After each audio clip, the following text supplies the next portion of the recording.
How can you possibly memorize the answers to any interview question that you'll be asked? What up, fam? It's Dr. James W. Stalkup, aka Jimmy Joe Coltrane. I'm like the inspector deck of getting you a check.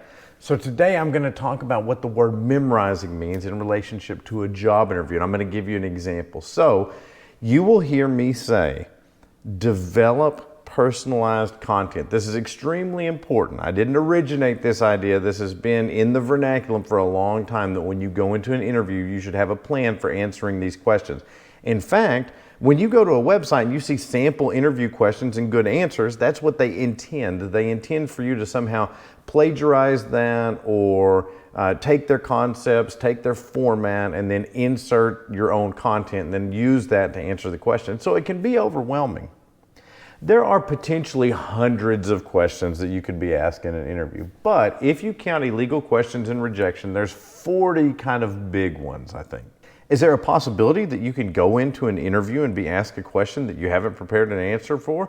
Of course there is. However, usually the people doing the hiring select down to a certain finite number of questions, and they're usually questions that have been around and are known. Okay, an example of that would be, what's your greatest weakness, which is the question we're going to talk about today, just for example. So how do you memorize content? When I was younger, I had to memorize the Night Before Christmas poem and read it out loud, and it came off as very inauthentic. I was just reciting something that I had memorized. So is it going to come off as inauthentic when you develop personalized content and deliver it? And the answer is no. So in the interview dynamics course, and the link is in the description, it's the cost of street tacos for 2 people. In the interview dynamics course, I cover 40 questions and how to develop personalized content answers to that. But you do not have to recite it word for word. When I say memorize, here's what I mean. When you relate a story that's well known to you, think of a story of your childhood. When you're telling someone that story, you're not telling the exact same words every time, but your mind organizes that with some bullet points and you're hitting the high points.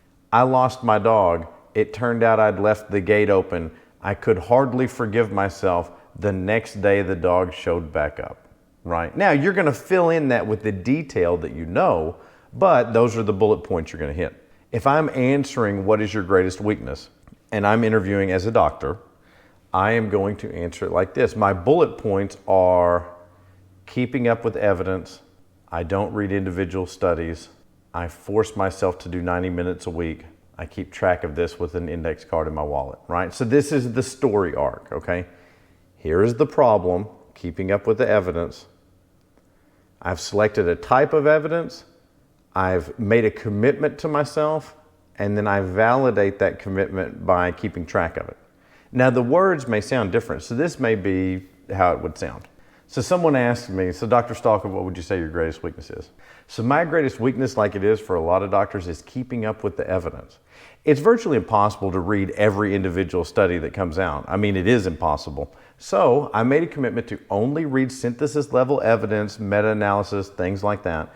And I made a commitment to myself to read 90 minutes of up-to-date a week. So every week I read 90 minutes, and I actually have an index card I carry that I keep track of how many minutes that I've read. Now, every time I answer that question, it's going to be a little bit different, but I'm hitting the bullet points. And so that is how we train you to develop individual content. So when you look at the prospect of actually memorizing all your answers to questions, that would be impossible, and you would be performing a recital that would come off as extremely off-putting and inauthentic. Instead, we're going to give you a toolkit that gives you the bullet points that you need to answer each one of these questions, and through your practice, it's going to become second nature to do that. So go ahead and take a minute, click like, click subscribe. That really helps the channel. Brand new, getting it off the ground, and we appreciate everybody's involvement, participation, attention. Thanks for watching.